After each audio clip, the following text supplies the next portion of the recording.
महाराष्ट्राचा आवाज आपल्या हक्काचा। अंबरनाथ जवळील चिखलोली येथील जुन्या डम्पिंग ग्राउंडसमोर कारचा भीषण अपघात झाला होता।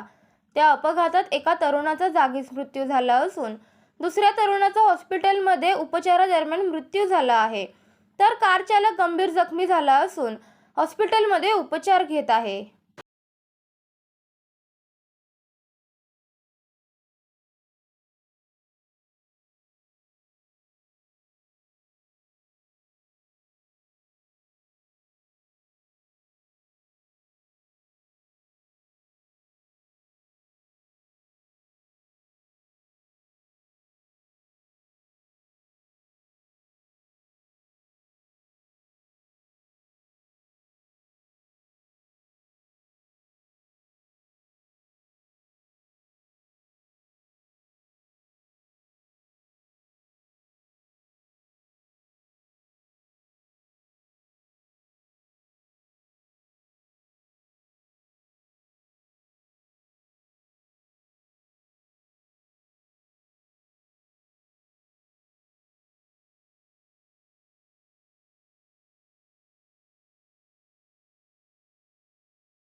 आमच्या परिसरातील काही घडामोडी किंवा समस्या असतील तर आमच्या वृत्तवाहिनीला संपर्क करा आणि तसेच सतत अपडेट राहण्यासाठी आमच्या वृत्तवाहिनीला सबस्क्राइब करा आणि बेल आयकॉन दाबायला विसरू नका।